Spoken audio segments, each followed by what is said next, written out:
How's it going, everybody? During the 1990s, R.L Stine composed one of the biggest franchises to capture our hearts as children. Yes, none other than the Goosebumps book collection, which eventually became a television series.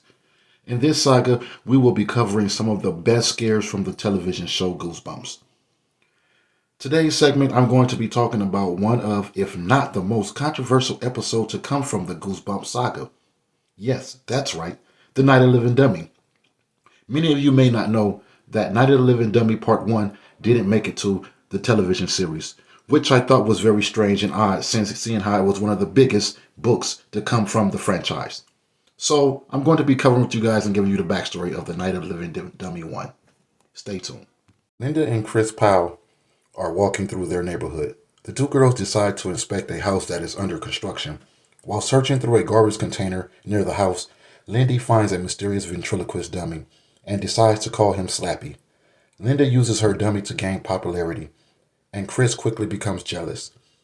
Since some of the neighborhood kids seem to love the ventriloquist, Lindy decides to start using Slappy for her children's acts and birthday parties. Lindy and Kris' parents ask the two girls to share the dummy. However, when Kris tries to take Slappy from Lindy, Slappy hits Kris in the face.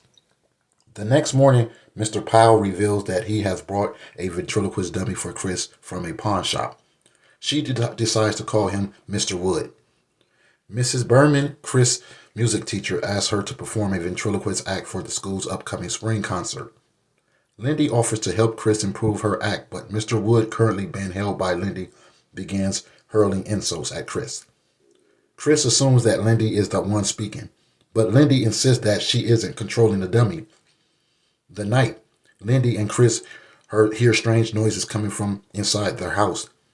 When they go to investigate, they find Mr. Wood strangling Slappy. When the sisters tell their mother what happened, Mr. Powell doesn't believe them and tells the girls to go to bed. Kris continues to hear noises coming from the kitchen. Throughout the night, Kris ventures into the kitchen and sees Mr. Wood lying near the refrigerator with food around him. Before Kris and Lindy can clean everything up, Mr. Powell goes downstairs and sees the disarray. Both girls try to convince their mother that Mr. Wood is responsible for the mess, but Mr. Powell threatens to take Slappy and Mr. Woods away if the two girls keep insisting that Mr. Woods is alive. While the girls clean up the mess, Lindy reveals to Kris that she is the one who has been doing all these horrible things. She was tired of Kris being a copycat, so she decided to pull the big prank on Kris. She mocks Kris for buying it. Kris is infuriated, but doesn't tell their mom about this, as they have been banned from talking about the dummies. A couple of days later, Kris finds a small card in Mr. Wood's pocket that reads, Karu Maru Odana Lamo Maludo Karano. After reading this card out loud, Kris thinks she sees Mr. Woods blink. That night, the Powell elderly neighbors, Mr. and Mrs. Miller, come to visit them. Lindy and Kris' parents ask that their daughters perform a ventriloquist act for their neighbors.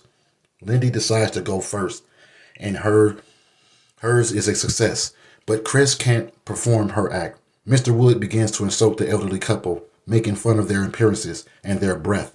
Because of this, Kris is grounded but still allowed to attend the school's spring concert the following day.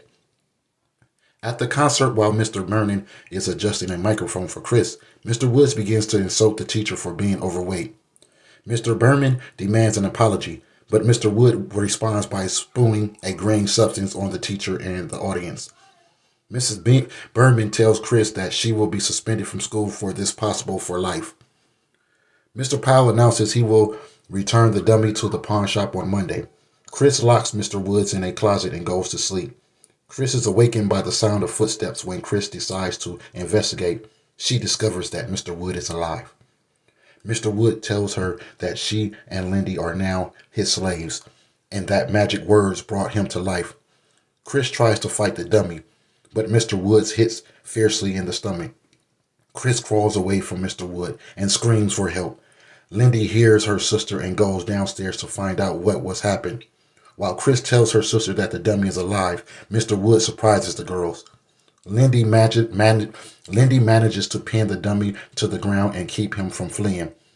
When the girls' parents arrive, Mr. Wood stops moving. Lindy and Kris try to explain what has happened, but their parents refuse to believe the girls. Mr. and Mr. Powell began to question Kris's mental well-being, suggesting that they should take her to a doctor. As soon as the parents leave, Mr. Wood comes back to life, insisting that Lindy and Kris are his slaves. The girls try to decapitate the dummy, but they are unable to harm him. Next, the girls trap Mr. Wood in a suitcase and bury him in the backyard since they are exhausted. Lindy and Kris goes to sleep. When the girls wake up the next morning, they discover that Mr. Woods has freed himself and is awaiting for them. Lindy and Kris seek help, but their parents have gone out. To show how serious he is, Mr. Wood begins to choke Barky, the family dog. In an attempt to separate the two, the girls drag Mr. Wood and Barkley outside. When Mr. Wood releases Barky, the girls chase the dummy into the path of the nearby stream roller, being used for construction at the house next door. Mr. Woods dodges the first stream roller and tells them that both will be his slaves forever. He doesn't notice the second stream roller, however, and it crushes Mr. Wood. A mysterious green mist rises from the smashed dummy body. The alarmed driver of the steamroller rushes out, thinking it was a kid he ran over, but the kids assure him it was nothing more than a dummy. Linda, Kris, and Barky return home. When the girls get to their room, they find Slappy waiting for them. Slappy asks if the other dummy is gone.